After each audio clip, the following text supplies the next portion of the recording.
The rain hit my face as I stood on the porch, duffel bag in hand. Chloe's voice cut through the storm like a blade. "You don't belong here anymore, Thomas." My son Dylan stood behind her, silent as a ghost. I looked back at the house I'd built with my own hands 30 years ago.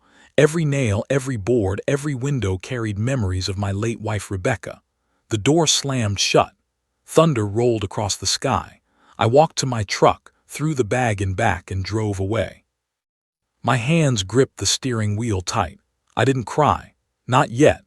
The windshield wipers couldn't keep up with the rain, and neither could I keep up with the questions flooding my mind. How did it come to this? When did my son stop seeing me as his father? I pulled into a gas station and sat there, engine running, watching the rain wash everything away. Before we continue, please subscribe to Silken Real Life Revenge Stories. Click the notification bell because we have new stories every single day. Leave a like and tell us in the comments what city you're watching from. Rebecca and I bought that land in 1992. She was pregnant with Dylan then, glowing with life and dreams. We had nothing but love and determination. I worked construction during the day, built our home at night. Rebecca would bring me lemonade and sandwiches, sitting on stacks of lumber talking about the future. We designed every room together. The kitchen with the big window facing east so she could watch the sunrise. The porch where we'd grow old together. Dylan's bedroom painted blue before we even knew he was a boy. Rebecca picked wildflowers and planted them along the walkway. "This is where our story begins," she'd said, kissing my cheek. The house took 2 years to finish. Every wall held our laughter, our arguments, our love. It wasn't just wood and nails. It was us, frozen in time, a promise made real. Dylan brought Chloe home 5 years ago. She smiled bright, shook my hand firm, complimented everything. "Mr. Reed, this house is absolutely charming." But her eyes swept across the rooms like an appraiser calculating value. Rebecca had been gone 3 years by then. Cancer took her fast, left me hollow. Dylan seemed happy, so I welcomed Chloe. She started small, suggesting new curtains, mentioning how outdated the kitchen looked. "Dylan deserves a modern space, don't you think?" She'd say it sweetly, but I felt the edges. Within months, she was rearranging furniture, replacing Rebecca's paintings with abstract art I didn't understand. Dylan just shrugged. "She's making it her own, Dad, it's fine." But it wasn't fine. My wife's presence was being erased, one small change at a time. I said nothing. I didn't want to lose my son. The first real fight happened on a Tuesday evening. I was making coffee, reaching for a mug in the cabinet. Chloe appeared behind me, arms crossed. "Thomas, can you stop touching my cabinets?" Her voice was ice. I turned, confused. "These are the same cabinets Rebecca and I installed." She stepped closer. "Rebecca's gone. This is my kitchen now." The words hit like a slap. I looked past her to Dylan, who was scrolling on his phone, pretending not to hear. "Dylan," I called. He looked up, uncomfortable. "Dad, just use the mugs on the counter, okay? It's not a big deal." But it was a big deal. It was everything. Chloe smirked as she walked away, victorious. That night, I realized I was becoming a stranger in my own home. The walls I built were closing in on me. Dinners became battlefields. Chloe cooked meals I didn't recognize, served them on new plates I'd never seen. She'd sit across from me, fork poised, watching every move I made. "Thomas, your chewing is quite loud," she'd say with fake concern. Dylan would shift in his seat, caught between loyalty and comfort. I tried making conversation, asked about Dylan's job, their plans, anything to bridge the gap. But Chloe controlled the flow. She'd interrupt, redirect, make subtle digs disguised as jokes. "Oh, Thomas still thinks it's 1995, don't you?" The candlelight flickered across her smile, warm on the surface, cold underneath. Dylan laughed nervously, seeking her approval. I stopped talking, just ate in silence, counting the minutes until I could leave the table. The house felt smaller every day, suffocating. Rebecca's absence had never felt more present than in those silent, tense meals. The breaking point came without warning. Chloe staged an argument over something trivial, a dish I'd left in the sink. But she escalated it, voice rising, accusing me of disrespecting her home, undermining her authority. "You're always hovering, always judging." Dylan rushed in from the garage. "What's going on?" Chloe's eyes filled with tears, instant and perfect. Your father won't let me feel comfortable in my own house. He treats me like an intruder. I stood there, speechless. Dylan looked at me, exhausted. Dad, maybe it's time you found your own place, just for a while until things settled down. The words hung in the air, my own son asking me to leave the home I built. Chloe turned away, hiding a smile. I nodded slowly. All right, son, if that's what you want. Dylan's face showed relief, not regret. That's when I knew I'd already lost him. I packed one duffel bag, clothes, photos of Rebecca, my tools. Dylan stood in the doorway, hands in pockets, not meeting my eyes. Dad, it's just temporary, we just need space. I zipped the bag shut, turned to face him. When your mother died, I promised her I'd raise a good man, someone who stands up for what's right, who honors family. Dylan's jaw tightened. I am a good man. I picked up my bag. Then prove it. I walked past him down the stairs Rebecca and I had sanded and stained together. Chloe watched from the kitchen, arms crossed, satisfied. I didn't say goodbye to her, didn't acknowledge her existence. Outside, thunder cracked. Rain poured down like the sky was crying for me. I threw my bag in the truck, started the engine, and drove away. In the rearview mirror, I saw Dylan standing on the porch. He didn't wave. The Sunset Motel was 15 miles outside town. $40 a night, thin walls, flickering neon sign. My room smelled like old cigarettes and regret. I dropped my bag on the sagging bed, sat down, and finally let myself feel it. The anger, the betrayal, the grief, but I didn't break. Rebecca wouldn't want that. I unpacked slowly, placing her photo on the nightstand. I'm sorry, I whispered to her image. I couldn't protect what we built. That night I ate instant noodles from a gas station, watched cars pass on the highway through the window. My phone stayed silent. Dylan didn't call. I thought about everything I'd lost, not just the house, but my son, my purpose, my place in the world. But somewhere deep inside, beneath the pain, something else stirred. Not anger, something colder, sharper. Resolve. 3 weeks into motel life, a knock came at my door. I opened it to find Walter Harris, the lawyer who'd handled Rebecca's estate years ago. Tall, silver-haired, carrying a leather briefcase. Thomas, I've been looking for you. I stepped aside, let him in. He looked around the shabby room, frowned. This isn't right, you shouldn't be here, I shrugged. Don't have much choice. Walter set his briefcase on the small table, opened it. That's where you're wrong, Thomas. There's something you need to see. Something Rebecca made sure was protected. He pulled out a manila folder thick with papers. My heart skipped.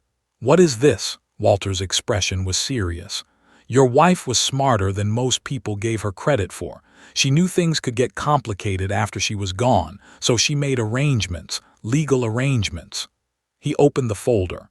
Inside were documents I'd never seen before. Walter spread the papers across the table. Deeds, titles, legal forms covered in Rebecca's signature. When you and Rebecca built that house, she insisted on specific clauses in the ownership documents. He pointed to highlighted sections. The property is held in joint tenancy with right of survivorship. That means when Rebecca passed, her share didn't just vanish. It transferred to her estate, which was set up with a trust. My head spun. What does that mean? Walter leaned forward. It means the house legally belongs 50% to you and 50% to Rebecca's trust, which names you as primary beneficiary and executor. Dylan has no legal claim, and certainly not Chloe. The words sank in slowly. They can't kick me out, Walter smiled grimly. Not only can't they kick you out, if they've altered or sold anything without your written consent, they've committed fraud, and that's a criminal matter. I didn't rush back to confront them. That would have been too easy, too emotional. Rebecca always said the best revenge is patience and truth, so I waited. I visited her grave that Sunday, knelt on the grass beside her headstone. You always were the smart one, I said softly, touching the cold marble. You saw this coming, didn't you? You protected us. The wind rustled through the trees. I could almost hear her voice. Make it right, Thomas, but do it clean. I nodded. I will. Walter was preparing the legal documents, building an airtight case. We had time. Chloe and Dylan thought they'd won. They thought I was broken, defeated, gone. That was their mistake. I spent my days working odd jobs, saving money. My nights reviewing documents with Walter, learning about property law, fraud, justice. The motel room became my war room. Photos, timelines, evidence covering the walls. I wasn't just fighting for a house. I was fighting for my son's soul. Back at the house, things were falling apart. I heard through old neighbors who still called me.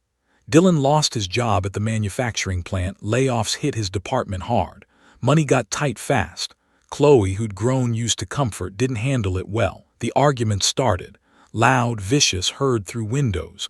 Chloe wanted to sell the house, upgrade to something better once they got full ownership. Dylan resisted. Some small part of him still remembered this was his childhood home, his mother's legacy, but Chloe was relentless.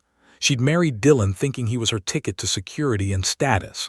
Now, with no job and an old house, he wasn't useful anymore. She grew cold, distant, started going out nights, coming home late. Dylan suspected but said nothing. He was trapped just like I'd been. The difference was he'd chosen his prison.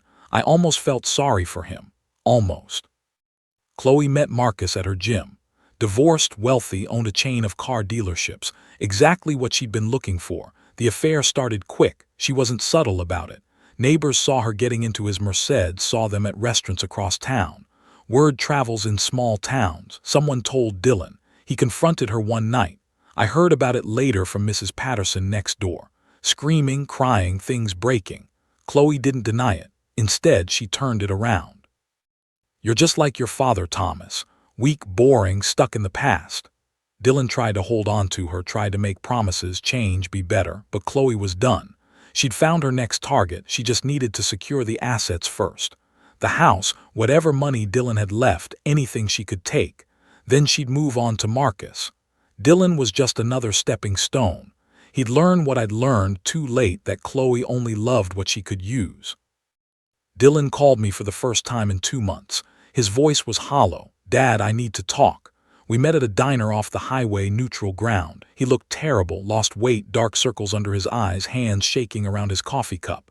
"She's leaving me," he said quietly. "Chloe's leaving and she wants everything." I didn't say I told you so. Didn't need to, he knew. "I'm sorry, Dad, for everything. You were right about her." I nodded. "What are you going to do?" He rubbed his face. "I don't know. She's got lawyers. Says she's entitled to half of everything, including the house." I let him sit with that for a moment. Then I said carefully, "Dylan, there's something you should know about that house." His eyes met mine. "What?" I pulled out copies of the documents Walter had given me, slid them across the table. "Your mother made sure it was protected. Chloe has no claim." A week later, I received a wedding invitation in the mail. Heavy cardstock, gold lettering, expensive. "Chloe Bennett and Marcus Crawford request the honor of your presence." The date was set for 3 months away. I stared at it, sitting in my motel room. The audacity. She was marrying another man before even divorcing my son. I called Walter. "Did you see it?" He chuckled darkly. "I did. She's making this too easy, Thomas. Planning a public celebration while committing fraud and bigamy." I traced the gold letters with my finger. "Walter, I want you to make a call during the ceremony." Silence on the line. "Then you're sure that's nuclear?" I thought about everything she'd taken. My home, my son, my peace. "I'm sure." Right before the vows, Walter's voice was satisfied. "Consider it done." I set the invitation on my nightstand next to Rebecca's photo.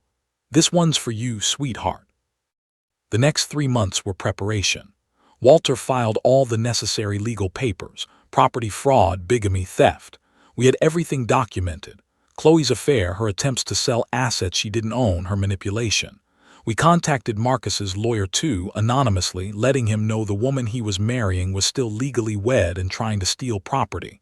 But we timed it perfectly. Nothing would surface until the wedding day. Maximum impact, maximum exposure. I watched from a distance as Chloe planned her grand event. She posted everything on social media. Dress fittings, venue tour, cake tastings. Acting like she'd won, like she'd escaped one life and stepped into a better one. Dylan spiraled deeper into depression. I met with him weekly now, rebuilding slowly. "When this is over," I told him, "you'll understand why it had to happen this way." He just nodded empty. "I deserve whatever comes, Dad." The day before the wedding, I drove past the old house, stopped across the street, engine idling. The flower garden Rebecca planted was overgrown. Neglected. Paint was peeling on the porch railings. Chloe had taken but not maintained, consumed but not cherished. I thought about all the mornings Rebecca and I sat on that porch drinking coffee, watching the world wake up. All the nights we held hands under the stars, planning our future. Dylan learning to ride his bike on that driveway. Birthday parties, Christmases, ordinary beautiful moments that make a life. Chloe had lived there but never belonged there. She saw value, not meaning. The difference mattered. I pulled away slowly. Tomorrow things would change. Tomorrow truth would have its day. I drove to Rebecca's grave one more time, knelt on the familiar grass. It's almost over, Rebecca, just one more day. The wedding was at the Riverside Country Club. Expensive, exclusive, everything Chloe wanted. 200 guests, live band, champagne fountains. Local media was even there. Marcus was prominent enough to warrant coverage. I watched from my truck in the parking lot parked between expensive cars. Saw guests arrive in designer clothes, fake smiles. Saw Chloe step out of a limousine, white dress sparkling, looking like a princess. Marcus waited at the altar, proud and clueless. Dylan wasn't there. He'd refused to attend. I checked my watch. Walter would be making the call in exactly 30 minutes, right before the vows. I rolled down my window, listening to the distant music, the laughter. Chloe thought she'd escaped. Thought she'd won. She had no idea the trap was already sprung, the hammer already falling. Funny thing about pride, it makes people forget to look down before they fall. The ceremony began. I could hear the music change through the open country club windows. Classical, traditional, perfect. The officiant's voice carried on the breeze. Dearly beloved. I watched the entrance, waiting. Then I saw Walter arrive, walking purposefully up the steps. He had a phone in one hand, legal documents in the other. Inside, the ceremony continued.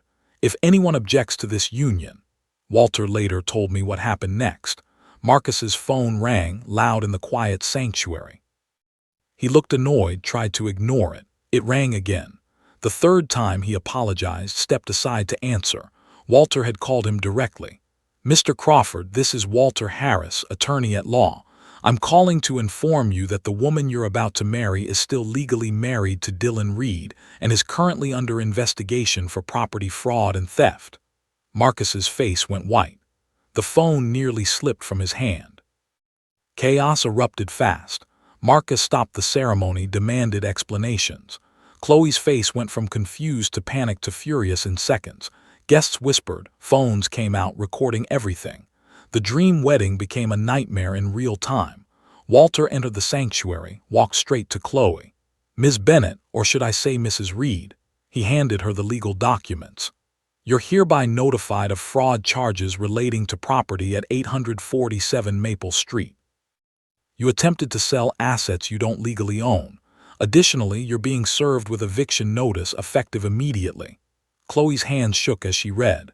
Her makeup began to run, tears mixing with mascara. Marcus backed away, disgusted. You're still married, the crowd murmured louder. Camera flashes went off. Local reporters sensed a story. Then Dylan appeared at the entrance. Thin, pale, but standing straight. Yes, Marcus, still married. And she tried to steal everything, including my father's house. The place exploded with noise. Chloe tried to speak, but nothing came out right. She looked around desperately for support, found none. Marcus was already walking away, his family following. Guests fled like rats from a sinking ship. Nobody wants to be associated with scandal. Walter continued, voice carrying across the sanctuary. Additionally, all joint bank accounts have been frozen pending investigation. The house at 847 Maple Street is being legally returned to its rightful owner, Thomas Reed. He gestured toward the door. I stood there, having entered quietly during the chaos. Every eye turned to me. I didn't smile, didn't gloat, just stood there, letting the moment speak for itself. Chloe saw me and something broke. She screamed, a raw sound of pure rage and defeat. Tried to rush at me, but security held her back.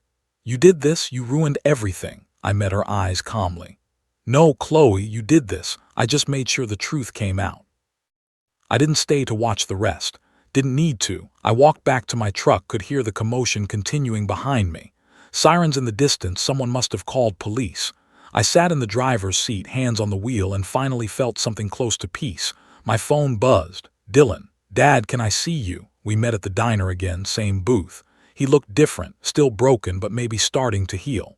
"Thank you," he said quietly, "for not letting her get away with it." I reached across, put my hand over his. "Son, I didn't do this for revenge. I did it because some things are worth fighting for: truth, justice, family." His eyes filled with tears. "I'm so sorry, Dad, for everything, for choosing her over you, for not seeing what she was, for throwing you out."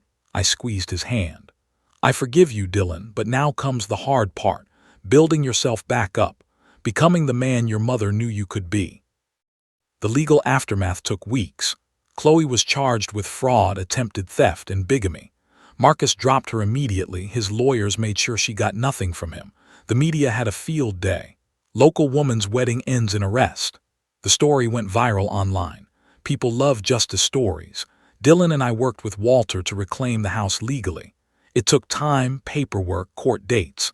But eventually I stood on my porch again, key in hand, opening the door I'd been forced through months ago.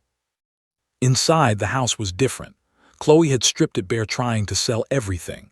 Rebecca's furniture gone, pictures, decorations, memories removed, but the bones remained. The walls I'd built, the floors I'd laid, the windows I'd installed. It was still my house, still our house. Dylan helped me move back in. We worked together, painting, repairing, restoring, didn't talk much, just worked. Slowly, the house came back to life. News traveled fast in our small town. People who'd avoided me during my motel months suddenly wanted to talk, wanted to hear the story. I kept it simple. Justice was served. Chloe left town after her trial, moved back to wherever she came from. Nobody missed her. The house sold, her possessions for restitution went to Dylan and me. We used it to renovate, to make the place ours again. Not exactly as it was, we couldn't recreate Rebecca's touch, but something new, something honest. Dylan found a new job, started rebuilding his life. We had dinner together every Sunday, a new tradition. Slowly, carefully, we were becoming father and son again. Mrs. Patterson brought over a casserole one evening, smiled at us through the screen door. "Good to have you boys back where you belong." I smiled back. "Good to be home." Dylan and I ate on the porch that night, watching the sunset. "Mom would be proud," he said softly. 6 months after the wedding disaster, I stood in my workshop, sanding down a piece of oak, building a new bookshelf for Rebecca's old reading corner. Dylan was helping, measuring and marking. We worked in comfortable silence, the kind that only comes when words aren't necessary. The house felt right again. Not the same as before, you can't go back, only forward, but right, whole. Through the window, I could see the flower garden Dylan had replanted, following his mother's original design. Wildflowers blooming purple and yellow. The porch had fresh paint. Inside, new furniture mixed with a few salvaged pieces we'd recovered. It was home again. That evening, I sat on the porch with a cup of coffee, watching the sky turn orange and pink. I thought about everything that happened. The betrayal, the fight, the victory. But mostly I thought about Rebecca. "You were right, sweetheart," I whispered. "Truth always wins. It just takes time." The wind rustled through the trees, carrying her answer I already knew. You can steal a man's roof, but never his roots. And when truth calls, it always calls collect. Please do not forget to subscribe to Silken Real Life Revenge to put a smile on this old man's face. Thank you for watching.